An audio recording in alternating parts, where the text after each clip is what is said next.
Have you ever wondered how some boring products become so iconic? Think about it for a second. There are hundreds of water brands out there, but Liquid Death is probably the only brand that everyone talks about. Same thing with oat milk. Dozens of brands sell them, but only Oatly was able to create a huge cultural movement. Or language apps too. There are thousands of them. But Duolingo is the only app that everyone knows. So what makes them different? Why do some boring products become iconic while others just disappear? Well, there's actually one common pattern that all of these brands follow, which allows them to create huge cult-like customers for their products. And by the end of this video, you'll see exactly what it is.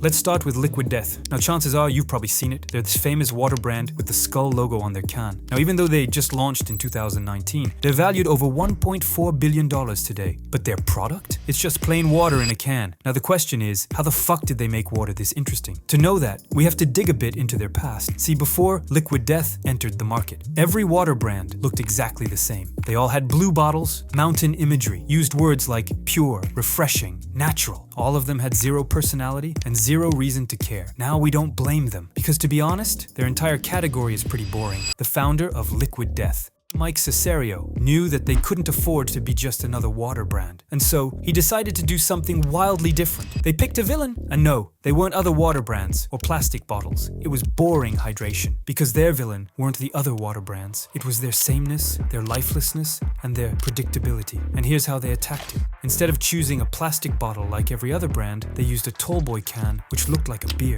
Instead of a mountain logo, they slapped a skull on it. And instead of saying, "Stay hydrated," they said, "Murder your thirst." Everyone made fun of it, saying that it was just another gimmick. After all, how could death metal fonts, black and white design, and such a rebellious messaging work for a water brand? But Mike didn't listen. He made sure that everything about their brand screamed, "This is not like everything else." At first, people thought it was just a joke, a stunt, a gimmick that would fade in a few months. But then, something weird happened. People started buying it. Sales exploded. Not because the water was better, but because of what drinking it said about them.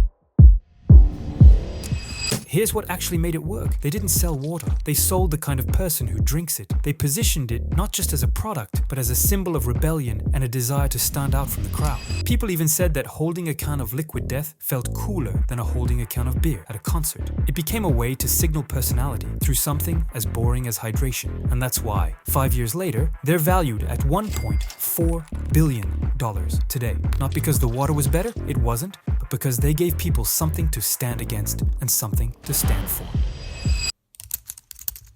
Now, Liquid Death isn't the only brand who is using this pattern. See, this pattern has a name, and it's called the villain mechanism. Here's how it works. First, pick an enemy, because when you make people choose sides, they're not just buying your product, they join a movement. Just take Oatly, for example. They didn't just sell oat milk, they picked the corporate dairy industry as their villain and turned oat milk into cultural movement. They positioned oat milk not just as an alternative to dairy, but as a symbol of a conscious and sustainable lifestyle. People themselves said that drinking it felt like taking a stand against the dairy industry. Same with Duolingo. They didn't just teach languages, they picked boring education as the enemy and turned a language app into a meme lord with a passive-aggressive green owl that guilt trips you into learning Spanish. And Patagonia? They picked fast fashion. Their most famous ad literally said, "Don't buy this jacket," and people bought more jackets. All of these brands picked an enemy. That's why people didn't just buy from them, they joined them. But here's the thing, most brands miss. Most brands panic when their product feels boring. So as a way to make it interesting, they add features, improve quality, redesign the packaging, but it stays boring anyway.